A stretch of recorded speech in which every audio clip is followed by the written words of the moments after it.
Aquesta setmana a Badalona ens apropem una mica més a la platja per gaudir amb una de les escoles més actives durant tot l'any, però més a l'estiu, l'Escola del Vent, instal·lada des de fa 6 anys al Club Nàutic Bétulo.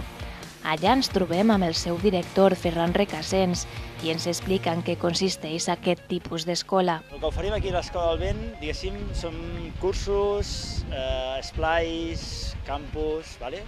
Comencem amb l'esplai, que l'esplai és de 10 del matí a 5 de la tarda i fan tot tipus d'activitats, com podeu veure aquí, fan vela, fan windsurf, fan equilibris, fan activitats a la platja, fan bodyboard, fan de tot. Després al migdia, per fer una mica de gestió, fan una mica de teoria, que dic jo. Es donen un dossier amb totes les parts del barco, una mica el rumbus, una mica de nusos, per saber una mica el que és un barco, la vela, la navegació i tot. Després tenim els cursos de windsurf, de vela, que són similars. Tenim els cursos de caiac, que són de 4 hores, cursos de natació, que fem aquí a la piscina del Club Nàutic Bétulo. Després fem batejos de mar, que diguéssim és per les escoles, per les empreses, que es tracta de 3 hores, i es fan diverses activitats, fan vela, windsurf i caiac. Des d'esplai fins a classes de caiac, a l'escola s'ofereixen tot tipus de cursos relacionats amb la mar i per a totes les edats, i amb material de primera mà. L'Escola del Vent es composa, diguéssim, sobretot de les embarcacions de vela, de 4 embarcacions de vela, una que és el Raquero, després en tenim 3 embarcacions, que és el DAM, o FI 550, que és un tipus d'embarcació que s'ha fet nova ara, que es fa a Galícia, que hi caben 10 nens dintre, que és un tipus Raquero, embarcació d'escola. Després ens componem també de 15 taules d'escola, amb 20 veles de windsurf. També portem 20 caiacs per fer cursos de caiac, per fer els batejos de mar. Es componem també de diverses taules d'equilibri, barcos individuals, tot tipus d'embarcacions, com està format una escola. Però són bones les condicions de la platja de Badalona?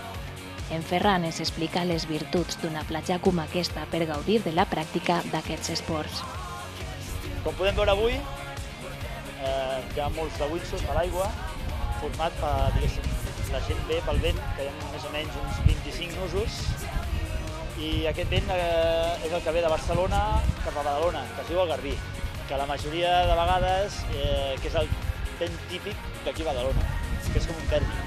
El tèrmic està format, diguéssim, per l'escalfament de la terra, amb l'aire que ve fred, i quan s'escalfa les dues coses, forma aquest vent. I és quan disfrutem més amb el windsurf. De fet, Badalona és una ciutat que per la seva obertura a la mar té força tradició de la pràctica de windsurf, per exemple. Té molta tradició. Hem tingut, diguéssim, el senyor Lea Sitjà, que ara no està aquí, que viu a Austràlia, que va estar a punt d'anar a les Olimpiades. Ja aquest any he tingut un campió d'Espanya, un altre que sóc jo. Ostres, hi ha bastant currículum nivell windsurfista aquí a Badalona. I els que viuen de la mar saben ben bé el que això significa. Home, per mi la platja, el vent, és més llibertat. Diguéssim, jo soc molt aficionat a la vela, vaig començar a navegar amb làser, després m'he aficionat al windsurf, he sigut campió d'Espanya, campió de Catalunya, alguns anys, i ostres, la sensació que tens a la platja, al mar, és molt maca. Si vols posar-te en contacte amb l'Escola del Vent, pots fer-ho a través de la seva web www.escoladelvent.com.